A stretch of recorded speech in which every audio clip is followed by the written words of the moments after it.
वैसे तो जो विफाक है और दुनिया में जहाँ भी सेंटर होता है विफाक होता है वो सूबों को ग्रांट्स देता है, लेकिन इस मरतबा जो बजट आया है तो रिवर्स हुआ कि जो विफाकी गवर्नमेंट है उनके जो अखराजात हैं चीज़ों को मैनेज करने के लिए उन्हें जो सूबे हैं उनसे मदद लेना पड़ी। और जो बजट में बताया भी गया कि कोई 1.35 ट्रिलियन जो रुपीज़ हैं वो ग्रांट जो हैं सूबों ने विफाक को दिए हैं कि जो खास करके अहम सिक्योरिटी के और जो स्ट्रेटेजिक नौयत के प्रोजेक्ट हैं उसमें, ताकि वो अपना हिस्सा डाल सकें। वजह उस पर हम डिस्कस कर चुके हैं, जो 18th अमेंडमेंट थी और जो NFC अवार्ड जो विफाक और सूबों के दरमियान वसाइल की तकसीम है उसकी वजह से विफाक का ये गिला रहा है कि शायद उनके पास रिसोर्सेज कम हो गए हैं। और गिवन द फैक्ट कि अब जो पाकिस्तान को मल्टी प्रोंग जो चैलेंजेस का सामना है तो उसमें उनका रिसोर्सेज की ज़रूरत है। बट ये जो वर्ल्ड बैंक की रिपोर्ट मंजर-ए-आम पर आई है इसमें तो इंटरेस्टिंग इंकशाफ किया गया है कि ये जो कमिटमेंट है, ये जो ग्रांट है, सिर्फ 2 बड़े सूबों ने ही दी है। उन्होंने खास करके KP ने इसके हवाले से कमिट नहीं किया। तो हाउ इज दैट पॉसिबल?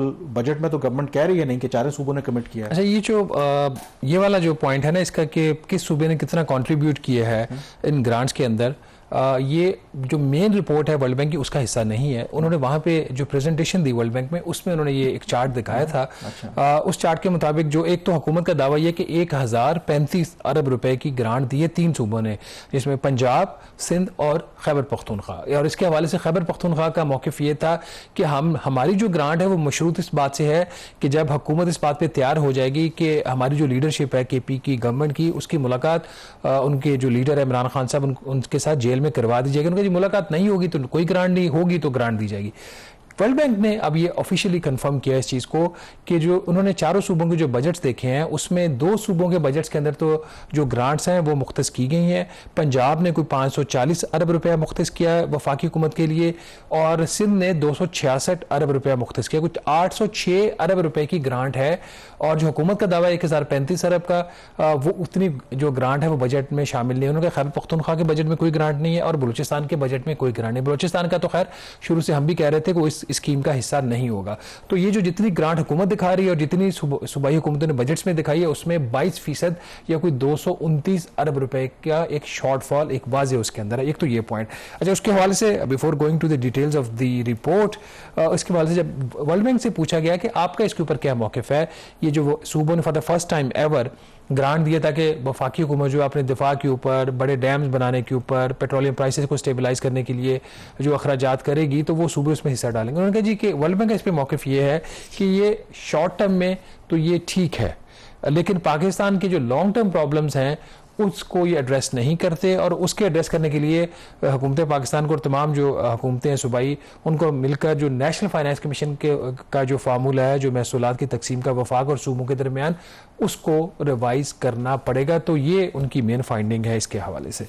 और ये इंटरेस्टिंग, इसके अंदर और भी बहुत सी मेरे ख्याल में उनकी ऑब्जर्वेशंस हैं, क्योंकि NFC का जो और 18वीं तरमीम का एक जो बुनियादी मकसद था कि विफाक जो अपने अखराजात कम करे और वो जो डिपार्टमेंट्स हैं या वो जो एरियाज़ हैं जो सूबों की प्राइमरीली रिस्पॉन्सिबिलिटी है तो उनको डिवॉल्व कर दिए जाएं ताकि विफाक अपने खर्चे कम करे और जहां सूबों की जो रिस्पॉन्सिबिलिटी है उसको निभाएं।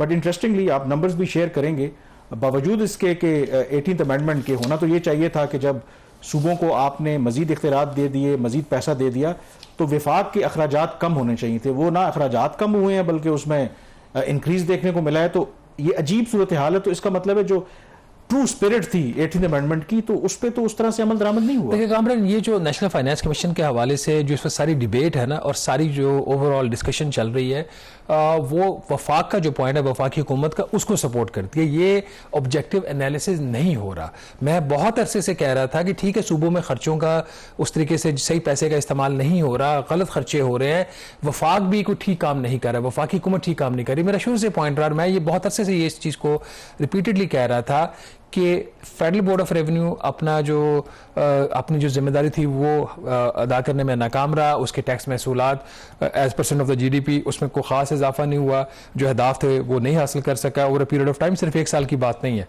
दूसरी तरफ से हुकूमत जो है, वफाकी हुकूमत अपने खर्चे जो है उसको कंट्रोल नहीं करी। तो ये दोनों चीज़ें जो हैं ये वर्ल्ड बैंक की रिपोर्ट में अब इस्टेब्लिश हो रही है। अब हुकूमत हमें कुछ कह नहीं सकती कि आप लोग, हम कह रहे हैं अब तो वर्ल्ड बैंक भी कह रहा है। अब वर्ल्ड बैंक का कहना कि इनको शायद असर होगा, क्योंकि साल का $2 अरब का कर्जा लेना होता है वर्ल्ड बैंक से। हमसे तो कर्जा इन्होंने नहीं लेना, हम जो लिखते हैं इनके कानों में वो उन पर असर नहीं पड़ता है इनकी थिंकिंग प्रोसेस के ऊपर। बहरहाल वर्ल्ड बैंक ने कहा यह है कि जो उन्होंने 3 चीज़ें की हैं मेजर वफाकी हुकूमत के हवाले से। एक, उन्होंने ये कहा है कि इस वक्त सूरत हाल उसमें वफाकी हुकूमत जो फिस्कली वायबल नहीं है, जो बात हम सब पहले भी कर रहे हैं। तो उन्होंने वफाकी हुकूमत को फिस्कली वायबल करने के लिए क्या करना है। पहला काम नाज़रीन जो इस हवाले से वर्ल्ड बैंक ने कहा है कि हुकूमत जो अपने अखराजात है वफाकी हुकूमत उसमें खातर खा कमी लाए, और वो बहुत सारे ऐसे एरियाज में वफाकी हुकूमत खर्च करी है जो आइनी तौर पर सूबाई मामला है। तो पहली रिकमेंडेशन वर्ल्ड बैंक की ये है कि वफाकी हुकूमत उन तमाम एरियाज में अखराजात करना बंद करे जो आइनी तौर पर अब सूबाई जिम्मेदारी है, और जब वो अखराजात वहां से करना खत्म कर देगी तो उसके बाद अपने जो अखराजात है उसको असेस करे।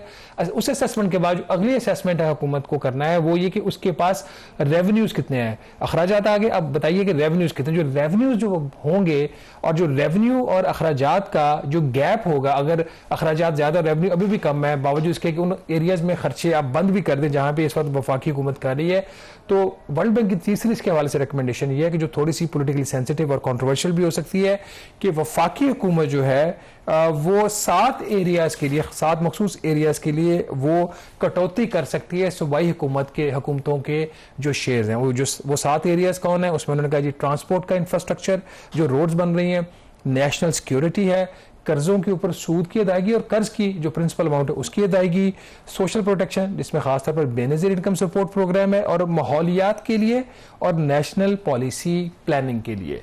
तो इन 7 एरियाज के लिए वफाकी हुकूमत को कहा कि वो उसको कटौती वो करना चाहे तो कर सकती है, उनकी सिफारिश है। लेकिन कामरान जब तक आईनी तरमीम नहीं आती ये मुमकिन नहीं है। इस दफ़ा भी सूबों ने, जैसे हुकूमत ने कहा 1035 अरब रुपया और बजट्स में आपको मिल रहा है 806 अरब रुपया, तो ये चीज़ बाइंडिंग सूबों के ऊपर नहीं है। पंजाब की हुकूमत या सिंध की हुकूमत कल कह सकती है कि हम इतना भी नहीं दे सकते, although they are committed they will give the money, क्योंकि ये this is a matter of national security कि वो पैसे क्यों नहीं देंगे।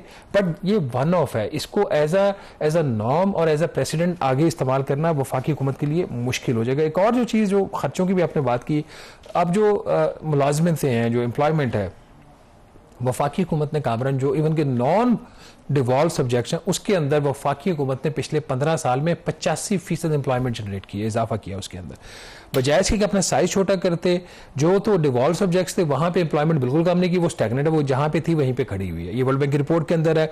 और वो जो नॉन डिवॉल्व एरियाज थे उसमें इन्होंने 85% इन्होंने और ज्यादा जो है वो पोस्टें क्रिएट की हैं, और ज्यादा। कितने अरसे में हुआ है ये? ओवर पीरियड ऑफ 15 साल, ये 2010 से लेकर 2024 का जो पीरियड है उसका उन्होंने असेस किया है, ठीक है। और अभी इसके बाद भी 2024 के बाद भी इंक्रीज है, तो इट्स क्लोज टू ऑलमोस्ट 100 ना, 90% से ऊपर ही होगा। और ये वो पीरियड, मेरा ख्याल है ऐसा पीरियड नहीं है कि जहां पर आपके दूध और शहद की नहरें बह रही थी या बहुत ज्यादा आप तरक्की कर रहे थे। और अगेन अगर आप तरक्की कर भी रहे होते तो जो बेसिक प्रिंसिपल है कि हुकूमतों का काम अब बिजनेस करना नहीं है, जो पेंशन का बिल है या जो तनख्वाहों का बिल है ये बढ़ता जा रहा है। तो इससे देखें, जब हम डिटेल्स में जाते हैं तब हमें अंदाजा आता है कि लिप सर्विस तो बहुत करते हैं हमारे लीडर्स, लेकिन ये जो काम करने वाले हैं, ये आप ऐसे नहीं कह रहे कि आप एक ही महीने में या ओवरनाइट जो है ना एकदम से बंदों को निकालना शुरू कर दें, बट लॉन्ग टर्म एक तो व्यू आप ले सकते हैं ना। 15 सालों में अगर वाकई गवर्नमेंट अपना जो वसाइल है या अपने अखराजात कम करना चाहती तो this number should be the other way around. Exactly. और इवन के ये जॉब्स भी क्रिएट हो रही हैं, जो वर्ल्ड बैंक की रिपोर्ट के मुताबिक ये जो नॉन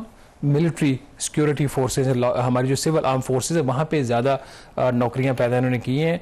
और उसके अंदर भी जो वर्ल्ड बैंक का मौक़िफ़ ये है कि ये जो सब्जेक्ट है ये प्रोविंशियल सब्जेक्ट है, जो लॉ एंड ऑर्डर के मेंटेनेंस है ये प्रोविंशियल सब्जेक्ट है। और उसमें जो प्रोविंशियल सब्जेक्ट के अंदर 70% जो खर्चा है वो वफाकी हुकूमत कर रही है और सूबे सिर्फ 30% कर रहे हैं। तो अगेन अगर आप वफाकी हुकूमत अपने खर्चों पर काबू नहीं पा सकती और गैर आइनी जगहों पर जाके खर्चे कर रहे हैं, और फेडरल बोर्ड ऑफ रेवेन्यू अपना काम करने में नाकाम रहता है तो फिर क्या उसकी जो सजा है वो आप सूबों को देंगे कि जी चूंकि आपके पास पैसा ज्यादा आ गया है तो आप हमें पैसा वापस करें? तो ये इसके अंदर एक मेजर जो है एक डिस्क्रिपेंसी तो जरूर है। बट नाज़िर, जहां पे वफाकी हुकूमत अपना काम ठीक नहीं कर रही तो सूबों ने भी कोई चार चांद नहीं लगाए। सूबों के भी जो सोशल इंडिकेटर्स हैं, हेल्थ हो, एजुकेशन हो, ह्यूमन कैपिटल की डेवलपमेंट हो, उसके ऊपर कोई इंप्रूवमेंट नहीं। और सूबों ने जब वफाक से इजाफी पैसा लिया वो उन्होंने कहां पे खर्च किया?